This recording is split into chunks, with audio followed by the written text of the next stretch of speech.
Où est-ce qu'on peut trouver la parole de Dieu? Comment reconnaître cette parole? Jésus nous invite à reconnaître la parole de Dieu. Il nous invite à observer cette parole. Il dit que ceux qui écoutent et observent cette parole seront heureux. Aujourd'hui, c'est cette promesse que nous allons voir. Restez avec nous.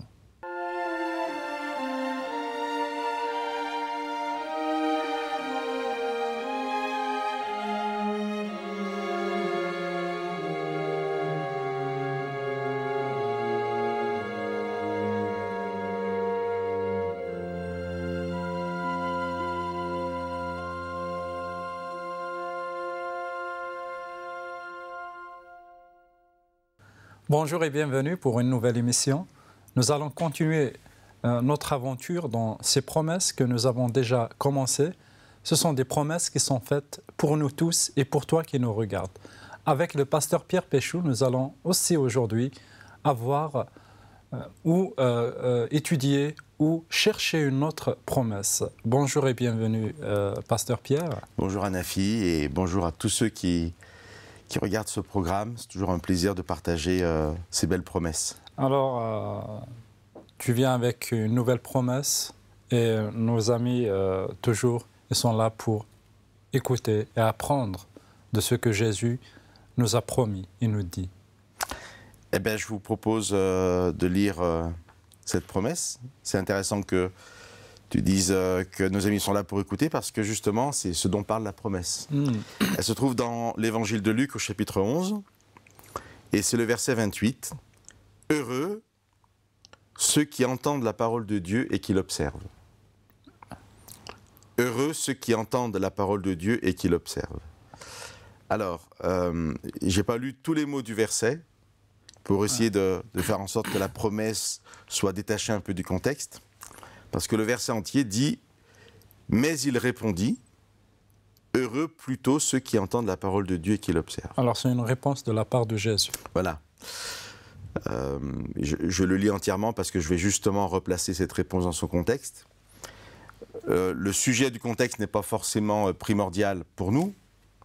Simplement, Jésus est en train d'enseigner la foule après avoir chassé un démon.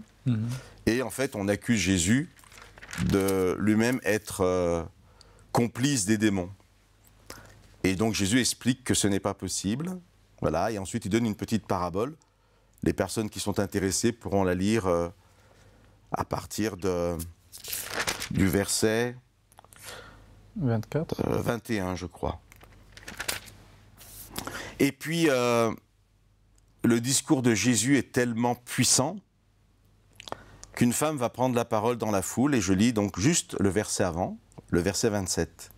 « Tandis qu'il parlait ainsi, une femme éleva la voix du milieu de la foule et lui dit « Heureux le ventre qui t'a porté et les seins qui t'ont allaité. » On voit que c'est une sorte d'être glorifié au milieu des gens. Peut-être c'est suite à son discours, c'est suite à tout le travail qu'il a accompli. Et il reçoit, comment dirais-je, de la part d'une femme, comment on peut dire c'est genre d'une louange. Oui, voilà, c'est ça.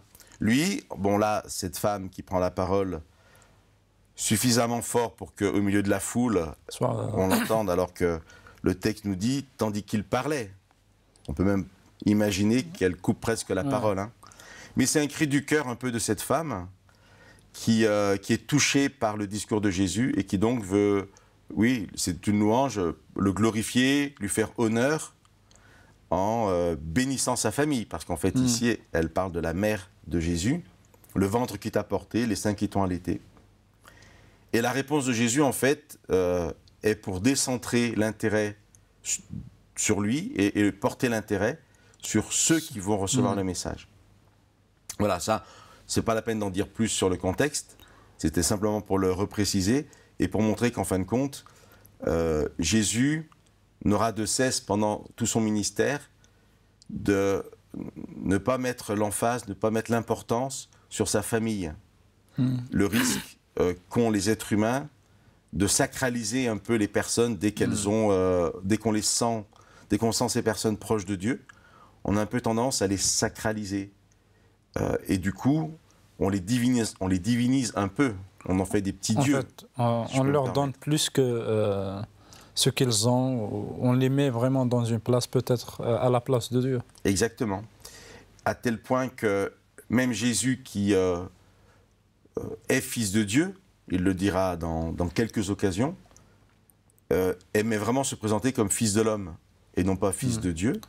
Alors peut-être pour d'autres raisons, mais il y a aussi, néanmoins, même lui qui est fils de Dieu, va toujours détourner les regards de sa propre personne vers le Père, parce qu'il voulait que ce soit ça qui soit mis en avant, le Père. C'est le Père qui soit glorifié. Tout à fait.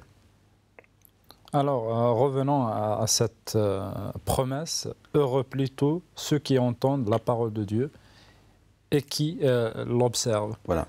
Et on enlève même le plutôt, hein, c'est pour ça que je l'avais lu comme ça au départ. Maintenant qu'on a vu le contexte, heureux ceux qui entendent la parole de Dieu et qui l'observent. Voilà. Alors, c'est pas la promesse classique, hein, avec un verbe au futur. Voilà ce qui arrivera, je vous le promets. On l'a souvent répété, les promesses de Dieu se réaliseront obligatoirement parce que Dieu ne peut pas mentir. Sa parole est créatrice. Donc toute promesse de Dieu réclame que par la foi, nous pensions déjà les avoir. Ça, c'est vraiment important. Mais vraiment, cette parole de Jésus est une promesse pour nous, dans le sens où c'est une parole universelle.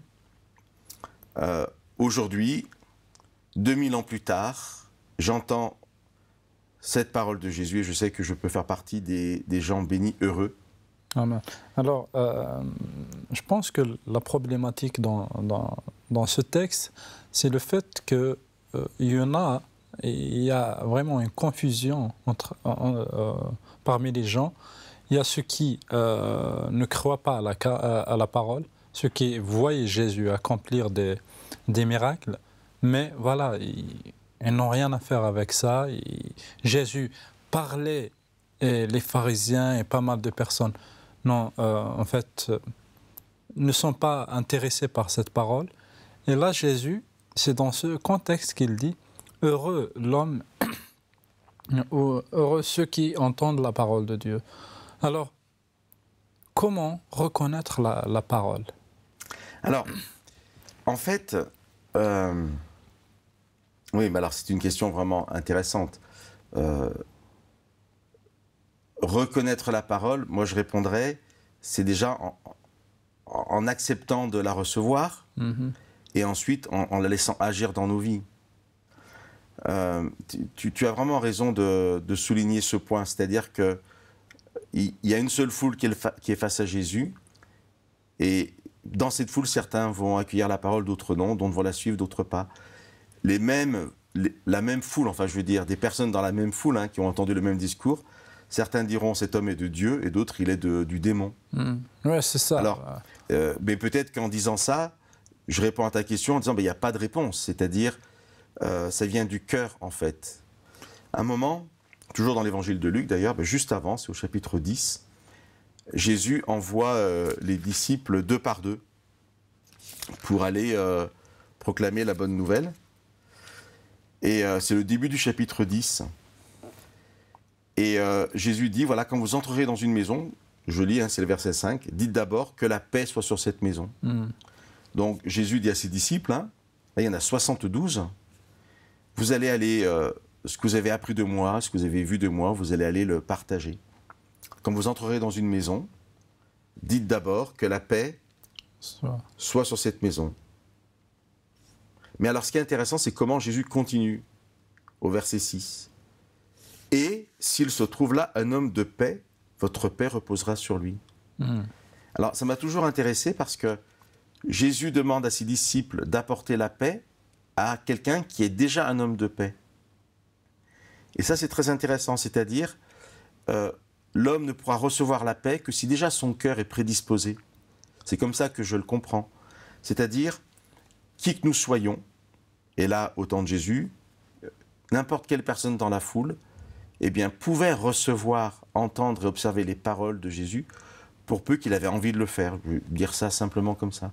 Qu'il était dans de bonnes dispositions. Mais et ceux qui sont, par exemple, des hommes violents ou des femmes violentes, est-ce qu'ils ont droit aussi à peut-être à cette parole, parce que voilà, un homme de paix ou une femme de paix qui reçoit la parole et voilà, elle l'accepte ou il l'accepte dans sa vie.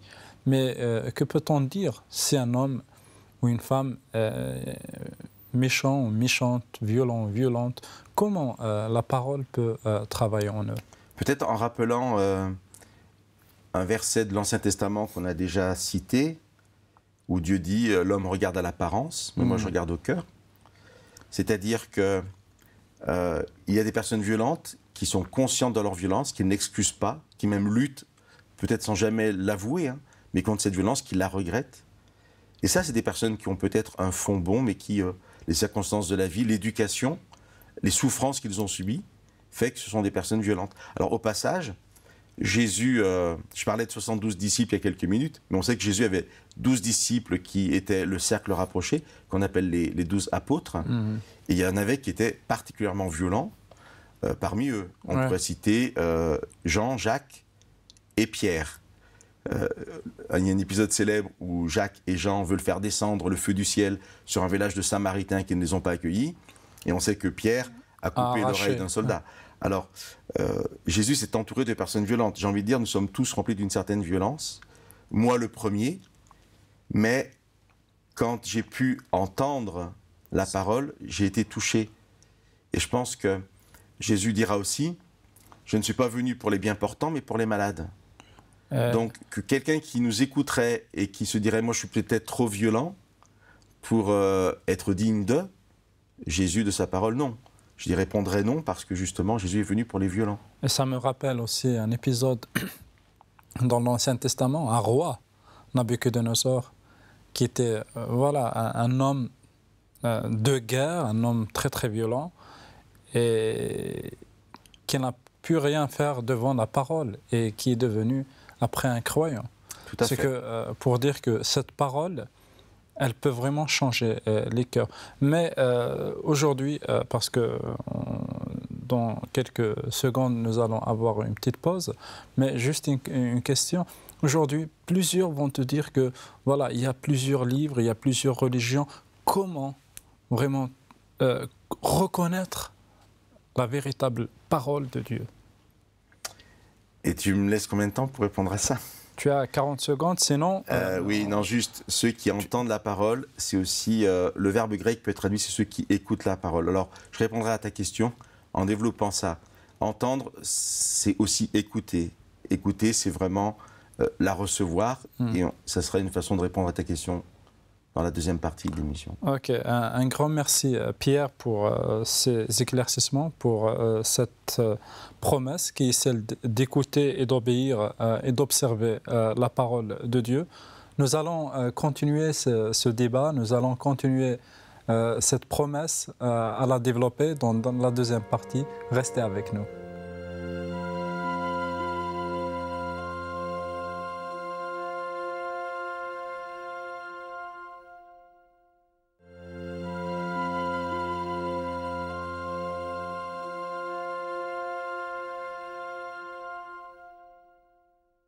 Bonjour et bienvenue pour cette deuxième partie.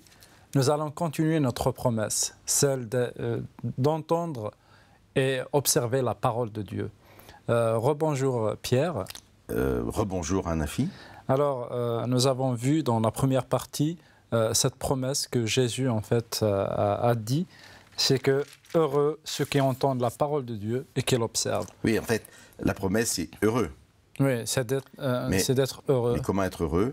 Ceux qui entendent la parole de Dieu et qui l'observent. Alors oui, ma question dont on voulait développer encore plus dans cette dans cette deuxième partie, c'est par rapport à comment reconnaître la parole de Dieu, tout en sachant qu'il y a plusieurs livres qui disent voici la parole de Dieu. Alors, il y a des personnes qui disent alors comment choisir? Quels sont les critères pour reconnaître cette parole? Alors, d'abord, je vais répondre à la question, mais sachant que jusqu'à ce que Jésus revienne, il y aura tout le temps, à chaque siècle, quelqu'un qui dira, voilà, j'apporte une nouvelle parole, et celle-là, c'est la bonne. Et donc, de toute façon, il y aura toujours des questions à se poser. Alors, je vais répondre dans l'évangile de Luc, un passage très très interpellant. Jésus vient de ressusciter un mort. C'est pas rien quand même. Hein. Jésus a carrément ressuscité un mort et il y a des milliers de personnes qui ont été témoins de ça. C'est au chapitre 7 de Luc. On appelle le passage le jeune homme de la ville de Naïn. Voilà, Jésus l'a ressuscité. Jean est en prison. Jean est le dernier prophète qui a annoncé la venue du Messie. Jean le Baptiste. Jean le Baptiste, et maintenant il est en prison. Et je lis le verset 18. Les disciples de Jean lui racontèrent tout cela, c'est-à-dire la résurrection. Jean appela 2 de ses disciples et les envoya demander au Seigneur, « Est-ce toi celui qui vient, ou devons-nous en attendre un autre ?» Et ça, c'est plus qu'interpellant. C'est-à-dire que Jean-Baptiste a une image tellement précise du Messie, par son éducation, par sa religion, par sa culture. On lui a dit, ça doit être comme ça et pas comme ça, que même quand Jésus ressuscite des morts, ça ne suffit pas à convaincre Jean-Baptiste. Alors les disciples de Jean-Baptiste viennent voir Jésus, et qu'est-ce que Jésus fait ? Jésus guérit beaucoup de malades, d'infirmités d'esprits mauvais. Il rendit la vue à de nombreux aveugles. Et ensuite, il dit, allez raconter à Jean tout ce que vous avez vu et entendu. Les aveugles retrouvent la vue, les infirmes marchent, les lépreux sont purifiés, les sourds entendent, les morts se réveillent. La bonne nouvelle est annoncée aux pauvres. Dans d'autres passages, Jésus dira tout simplement, on reconnaît un arbre aux fruits qu'il porte. Alors, la Bible présente Jésus comme la parole.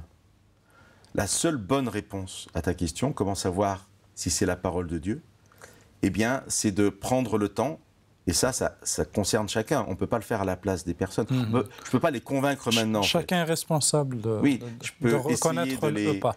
Voilà, de donner des arguments, mais je ne suis pas là pour prouver ou convaincre. On ne prouve pas Dieu.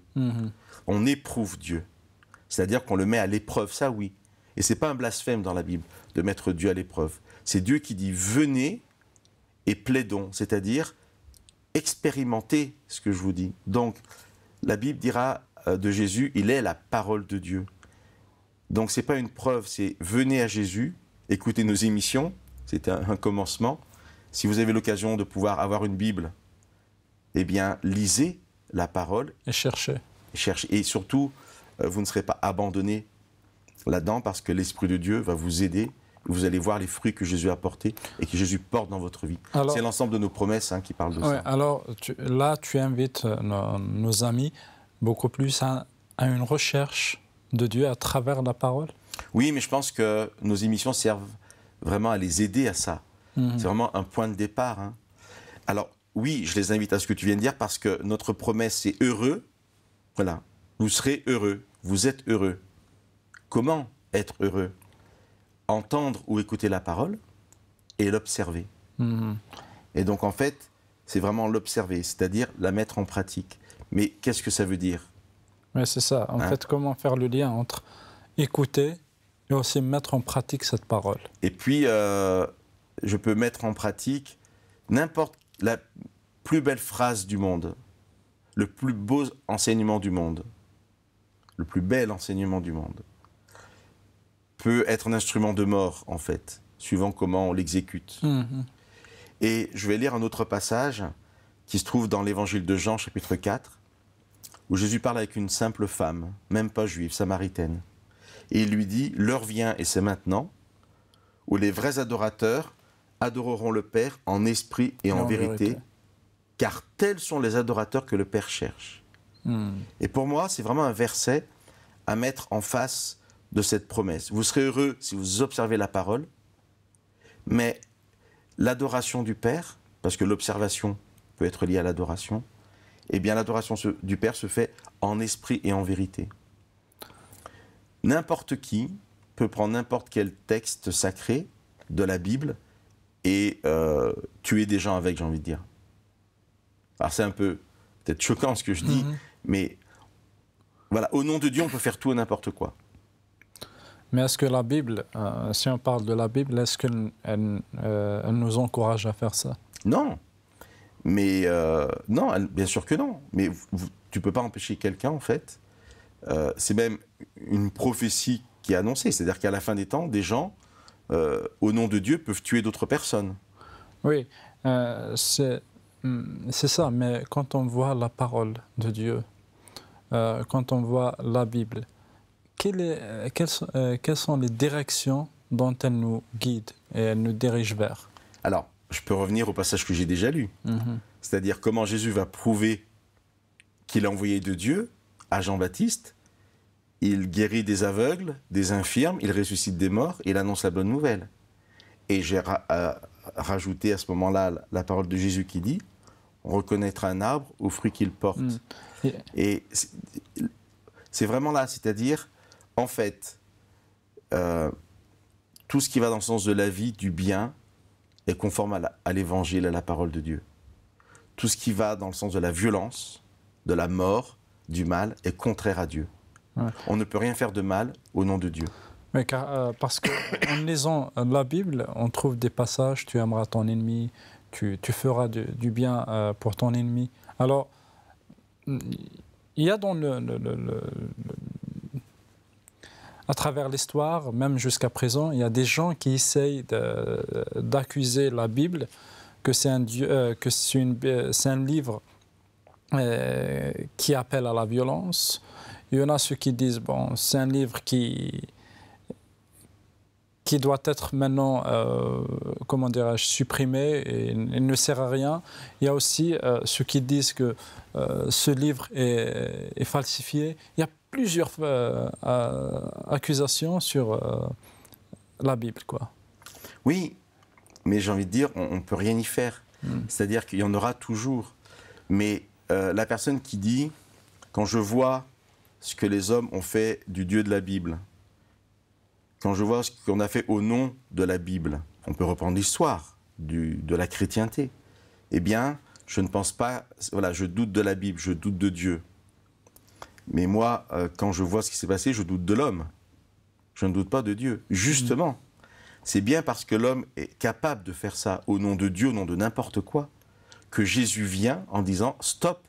Parce que ce que vous faites au nom de Dieu, eh bien, en fait, ce n'est pas ce que Dieu demande. Notre discussion maintenant, elle justifie justement l'existence de la Bible et l'avenue de Jésus pour prouver le contraire.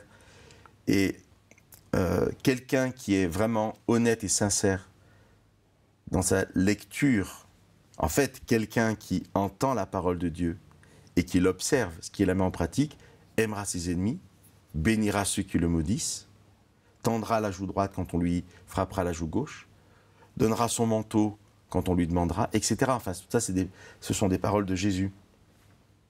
Donc, la réponse, elle est là.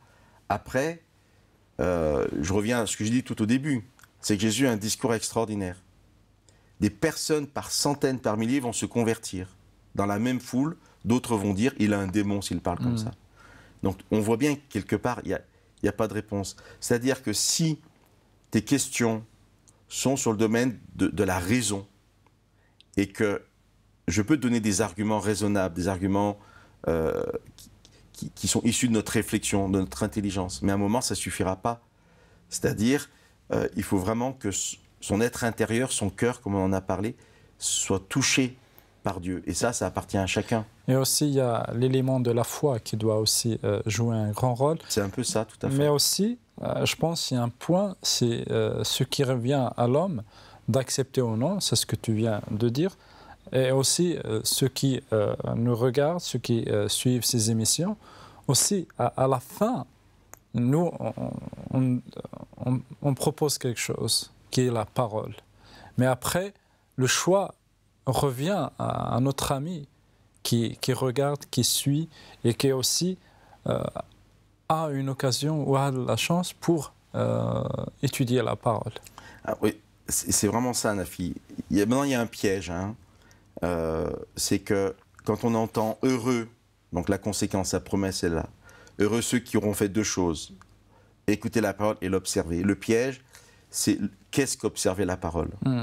Parce qu'on peut rentrer de ce fait simplement dans une pratique religieuse qui serait jour après jour de répéter les œuvres. Les œuvres, il faut faire des choses, voilà. Et je suis un bon chrétien. Et ça, la Bible combat ça, vraiment. Parce que Jésus combat, en fait, de son temps, des religieux qui se disent plus religieux que lui, qui connaissent la parole de Dieu, les Écritures. Et je vais juste lire un passage de l'Ancien Testament qui se trouve dans Osée. au chapitre 6, et c'est le verset 6. Et c'est Dieu qui parle. Et Dieu dit, « Je préfère aux holocaustes la connaissance de Dieu. » Les holocaustes, c'était les sacrifices, c'est-à-dire ce que Dieu avait demandé. Et les gens faisaient ce que Dieu avait demandé. Et Dieu dit, mais vous le faites sans savoir ce que vous faites. Je préfère aux holocaustes la connaissance de Dieu. Et on peut conclure ici, heureux sont ceux qui, en recevant la parole, connaîtront mieux Dieu, se rapprocheront de lui pour être dans cette relation intime que nous réclamons pratiquement à chaque émission pour chacun de nos amis. Alors, j'ai bien compris, c'est heureux ceux qui sont conscients de ce que la parole a pour les changer et pour les aider à une nouvelle naissance. Un grand merci, Pierre. C'est une promesse pour toi. C'est une promesse que si tu entends la parole, et si cette parole sème dans ton cœur le bonheur, la paix, alors c'est à toi de l'accepter et de la mettre en pratique dans ta vie parce que tu seras heureux pour l'éternité. Je vous remercie infiniment et à très très bientôt.